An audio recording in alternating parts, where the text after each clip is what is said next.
Hi, it's Dana Miller, senior reporter with Hotel News Now, here with Remington President Chris Green and SVP of Revenue Strategy, Gilbert Arredondo. Welcome and thank you for joining me.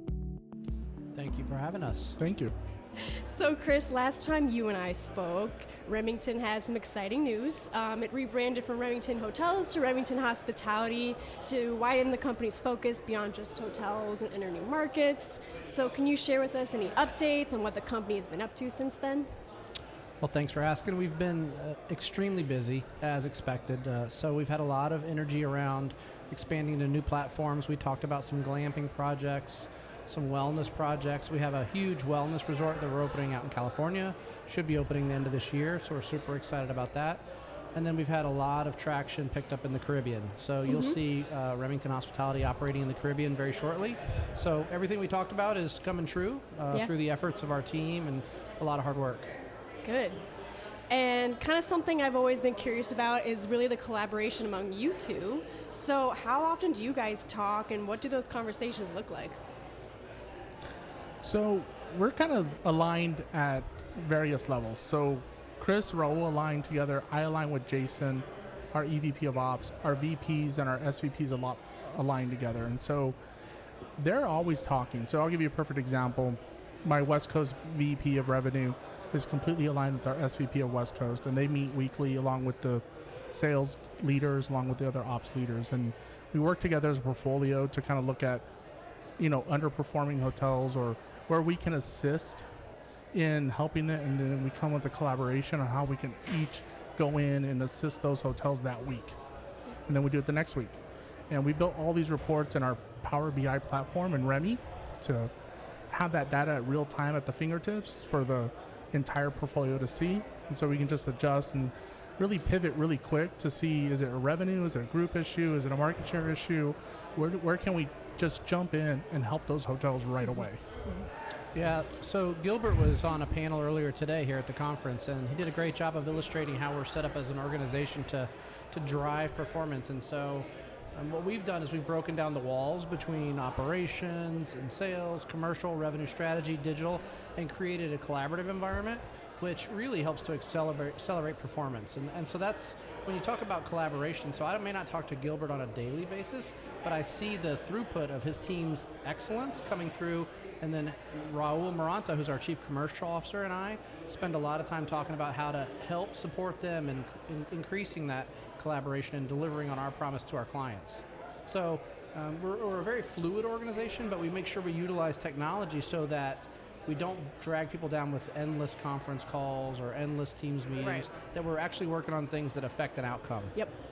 And kind of more on a fun side, I don't know if you guys can get into this, but I have to ask, I'd always wondered what kind of goes down at Remington's Thrive Leadership Conferences. Can you give us a glimpse into that and kind of, now that your team is part of Remington, kind of how it's feeling?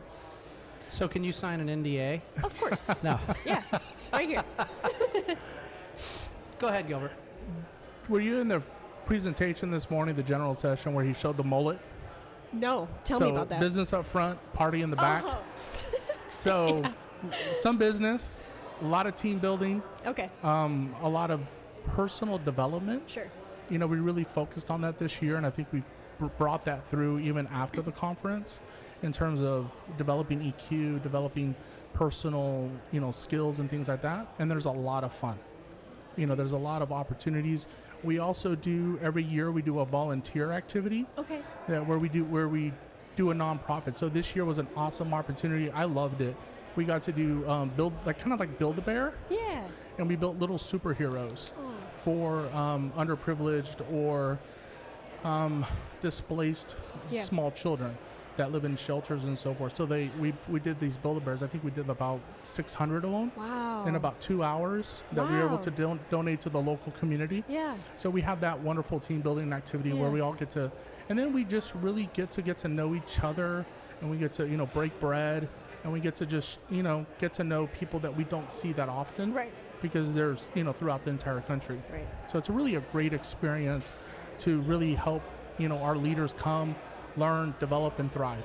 And I'm sure you all kind of come away more re-energized. Just being around the energy of everybody just kind of helps boost that morale. How about you, Chris? Yeah, so this is my first time attending the that's Thrive right. conference this year, and Sloan Dean, our CEO, is really big on three things: educate, collaborate, and celebrate. And so that's what we do. That's the pillars of that conference, is to make sure that we get some educational piece. Where this year we spent a lot of time on emotional intelligence, really leaning into our leadership team, because listen, a lot of the things we do are table stakes in our industry, whether it's driving top line performance, and each company has its own way of doing that, but the soft skills are what are going to really drive a company forward. So we're spending time with our leaders on that, and then we celebrate the successes, and then collaboration through giving back to our communities, making sure that wherever we are, we're making a positive impact on the world. Yeah. Because ultimately, hospitality is about a positive impact on people. Right? So when you focus on those things, you can really get together and get to know your team. And so that brings us back, ready to go back and do the work that we do on a daily basis. Speaking of CEO Sloan Dean, I know he's not here right now, but we'll still talk about him anyways. So Good. something, Chris, that you've said in the past is that he's just really good at, leading the company's vision, ensuring that everyone's capable of fulfilling each vision that you guys set out to do. So from your point of view, can you describe, how he brings you in to support those endeavors? Sloan he's a great leader, and I'll tell you why. He really believes anything's possible. Yeah. And he looks out over the horizon and he says, this is where we're going as an organization. I know that I've worked hard to find, attract, and hire the right people to make this come true. And so he'll point us in a direction, and he really does just say, go. Here's what he'll say, here's what I want to be, now go do it. And he gives us the freedom, which anybody who has had a measure of success loves the opportunity to be entrepreneurial and a thought leader in their own right. So for me and for Gilbert and for the rest of the teams, it's great to have a vision that we're shooting for, a target, but be able to put our own imprint on how we get there. And Sloan's really good about that. He really does not dive into, Chris, how are you going to get this accomplished? He goes, I just want to be here. Let's go. And I love that about him. And I think he just trusts his team so much to just, like you said, go do it. Well, without trust, what do you have? Exactly. Doesn't work. Yeah. So, Gilbert, for some revenue strategists, I'm going to assume a willingness to take risks can be part of a winning strategy. So how do you balance taking risks while also, taking directives from your leadership? Good question. I mean, I think with Remington, we're a bold company. Yeah. One of our guiding principles is to be tenacious. And so doing that, we want to take risks. And I think it's just about collaboration. Whether you're taking a risk at let's say a specific hotel, and really collaborating with the owner, with the GM, operations, sales, everybody together, and saying, because I think when you take risks together, you win together, and you fail together. And you're going to fail sometimes, and that's okay. And I think it's developing that culture that, hey, if we all agree to this and it doesn't work out, that's okay, because at least we tried. Right. And maybe something worked and we learned from it, but either way we learn. And if it worked, and then great. But we win together and we lose together, and that's okay. Right. But we want to take risks, because in order to achieve the goals, like I said, we're a bold company. We have those high goals. We have to take risks. Mm-hmm. Like it's when we set goals, as Chris was alluding to with Sloan, when he's setting those goals, they're aggressive. We're gonna have to go out there and push and be tenacious and to achieve those. And we that's the culture that we have at Remington. So I think we thrive in that type of culture, and I think our people love it because they know that we're going to do it together, and we're going to have their back, and we're going to support them and give them the things that they need to do to accomplish those things. Is there a little bit of an excitement too with that unknown, like, ooh, it could really work, but also, ooh, it might not, but we'll see? Yeah, I mean, there was a lot of unknown last year. Yeah, sure was. We all came together. I mean, we worked through it. I mean, that's a perfect example of, we had every department basically working together as a collective. There's some things that went really well. There were some things we struggled on a little bit, but we got through it. Yeah. But we got through it together. Right. It wasn't because one person did it or one department did it. We can't do that. We're just too big. We're moving together. And what's that saying Sloan always says? I love it. It says, if you want to go fast, you go alone. Right? Yeah. And that's true. We don't want to go fast. Right. We want to do it together, and we want to do it collectively. And if we do it collectively, we know we will win. Yep. Yeah, so I was last week, I got a chance to attend a different type of conference where we spent some real time like reflective on leadership and some other things, and I heard a quote that I wanted to share with you that Yes, really has please. been sitting with me. Yeah. And I don't know who the quote's attributed to, but it was actually a former admiral in the Oh, military that was sharing this quote. And it speaks to me because it's what Gilbert's talking about. And the quote says, if anyone in your industry can do what you do, even reasonably well, you are at risk of becoming irrelevant. So when you think about what we do, right, if we don't push the envelope, how are we going to stay relevant, right? Because honestly, there's 40,000 hotels. Each one of them opens up every day, checks in guests. And so what does that mean for Remington Hospitality is I do not want to be irrelevant. We don't, and I know Sloan doesn't want to be irrelevant, and neither does Gilbert. So how do we stay at the front of what's happening? That's what drives us. Yeah. So I just did a panel on group business, so it's kind of fresh on my mind. But in 2022, it seemed as if, corporate and convention group bookings were not back to normal, but closer to back to normal. How would you describe things now? Are you seeing group booking levels return? What trends are you noticing? Yeah. Whole gamut of things. Still varies a little bit by market. But on the aggregate, for the most part, group revenue is back. It's ahead of pre-pandemic levels because of average daily rate growth. Room nights are still a little bit behind. Conventions, it seems like the really big ones are still really big. Yeah. Just a little bit softer. There's usually less conventions in major markets, and so bigger but less. Okay. So that's usually what is attributed to the decrease. But corporate is coming back. It's still very short term. We are starting to see a little bit of a longer lead time, but we're still getting calls within 2-3 weeks for corporate groups. Wow. Amazingly, we're still getting calls within 3 weeks for a wedding. Wow. So That's wild. yeah. So Do you say yes to it? absolutely. If we can Okay. fit it, All right. we'll make it work. Okay. Right? Because that's really what it's about. And honestly, the biggest thing with group, and I think we've been talking about this before with corporate group, especially, is they're not calling 5 hotels anymore. Okay. They're not calling 6 hotels anymore like they used to. They're calling their first choice. And if their first choice can take them, that's the end of the call. Yeah. And so relationships. Group selling right now is all about relationships. Yeah. And if you can build those relationships and become that partner of choice for that company, you will gain a customer for a lifetime. That's good. Yeah. And that's the key to group right now. Yeah. I have a new slogan. As you were talking, I thought of it. Ooh, let's hear it. If she said yes, we'll say yes. Host your wedding with Remington Hospitality. There you go.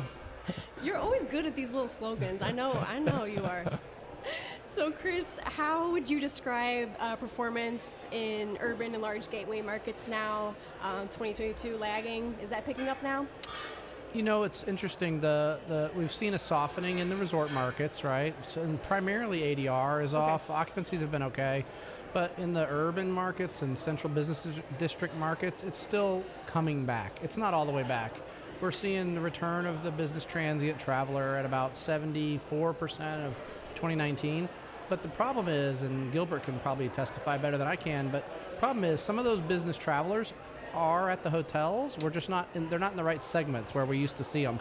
They're either on a leisure stay and they've extended for a couple days, or as you heard this morning with tourism economics, 54% of people that are remote expect to meet with their teams at least quarterly going forward. So now maybe they're not in business travel, maybe they're in small group, which is why we see group outperforming. So I think it's a very interesting time, and I've talked to the team, and we don't want to talk about 19 as much as we have to. We don't want to talk about it anymore because 23 is a new year. 24 is going to be a completely new year, and I think we're going to be comparing 24 to 23, and that's what matters because that's 5 years ago, right? Yeah. So let's get on with life, and let's figure out what this looks like to be doing business in 2024. So overall, the city center markets are still a challenge. Yeah. We'll see. 24 is going to be an interesting year. It's still going to be uneven. I think the days when we talked about the overall market as one lump sum of RPI or RevPAR growth, those are gone. We're going to be talking segmented stuff from now on, because I think you're going to see, extended stay do one thing, luxury do another. And that's just going to be the way it is. So. Do you remember a couple months ago when we were talking, you gave me a couple of slogans that you came up with? I think you said Gribbet and like Greaser. Do you remember that? Yeah. Those were my two words. They didn't stick. A couple people used them, but they didn't stick. And so see, I even wrote a blog about it, hoping I know. I'm trying to trend on TikTok? Tickstagram or whatever it is. Yeah. You so got it, yeah. I don't know what they are. Yeah, you do. Okay, what's keeping y'all up at night? If not a recession, would you say labor? What challenges are top of mind? It's still people. I mean, we're in the hospitality business. That will never change. I mean, we're here, and our employees are our customers. Yep. To me, my department, my team. I think, there's things we can't control. I can't control the economy. I can't control the macro. I can't control the Fed. All I can do is adjust and react. But ultimately, we can help make our people happy.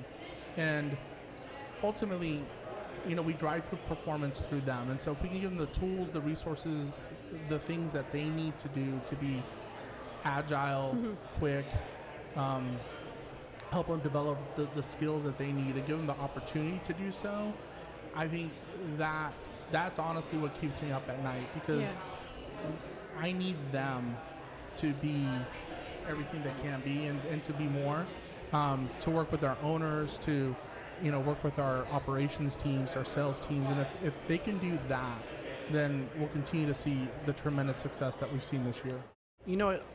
What's keeping me up now is the financial pressures that our clients are experiencing, right? I mean, the debt markets are not favorable. You've got refinancings due.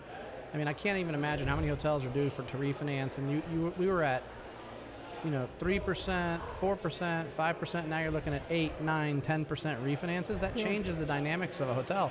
And honestly, do I feel good about how Remington's performing? Absolutely. We do a great job. We deliver outsized returns for our clients. But here's the thing. The economics have changed so fundamentally that it puts pressure on those ownership groups. The cost of insurance. I mean, think about Florida as an insurance market. It's just nuts down there. Insane. So it's hard to do. The cost of debt, refinancing. And here's the thing. I know I said I wasn't going to talk about it, but we went through a period of, zero to very low revenue. Right. Well, we have not had enough years to catch back up. So a lot of these ownership groups are still working to catch up their reserves, and now we've got brands wanting PIPs, and I don't blame the brands, right? They want to refresh the brand, they want a new look. Yeah. But man, you've got owners that are like, I just need a break.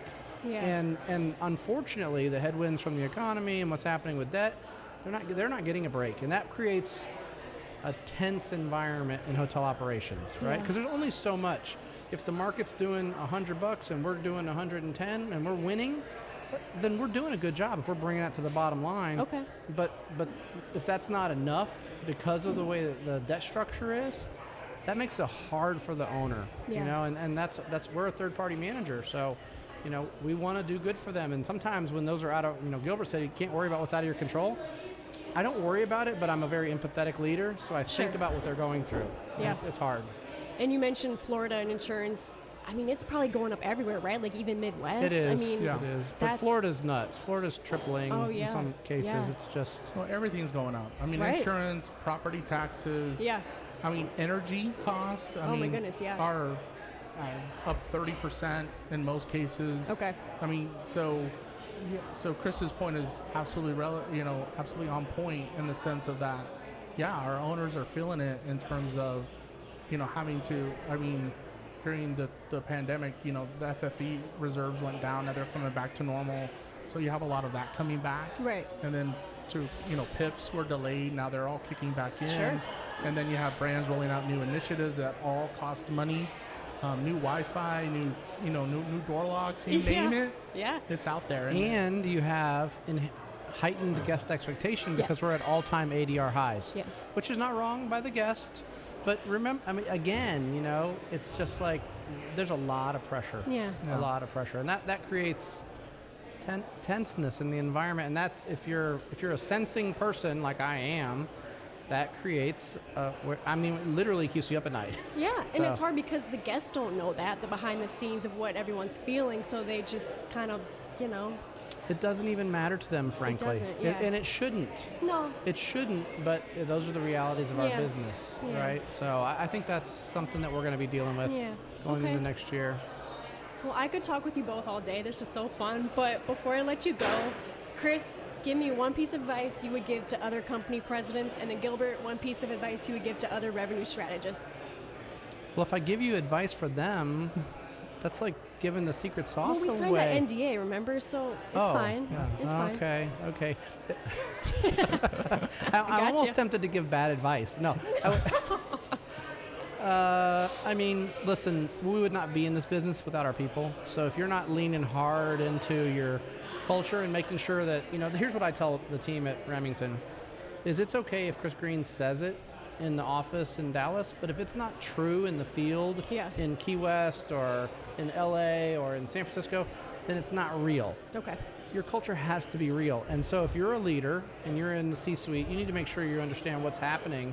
And if that culture that you're saying is real, is actually real. Because Okay. real to them might be completely different than what we think is real sitting around the board table, right? So I would just make sure you know and you're leaning, because otherwise your people are going to go to somewhere where the culture is real. And so get your arms around your people, love on them, care for them, because they're the future of our business. That's that empathy side coming out of you. I see it. Gilbert, take us home. To echo what Chris said, I think even hiring skilled talent on the revenue side has been difficult. So I think internal development is key. Building your bench, developing layers. That's something we went through over the last 2 years. We really looked at layers and were we scalable for the future, and we weren't. And so we adjusted to it, and we still have some work to do, but we're getting there. But I think homegrown talent is key, and then you can mix in where you have holes and vacancies and needs, which we've done along the way too. But you develop that culture, and when you have that culture and that mentality, and really developing that homegrown talent, I think is key as you grow, because you can bring on 5, 6, 7, 8 hotels really fast, and if you don't have that bench strength, you're going to struggle to kind of move forward. So. Preparing the fields for rain. Well That's what I said, talk you about. guys. You got to Yep. prepare the fields for rain. Yeah. There you go. You do. Well, thank you both so much. I had so much fun. I appreciate your time. It was awesome. Thank you. Thank you.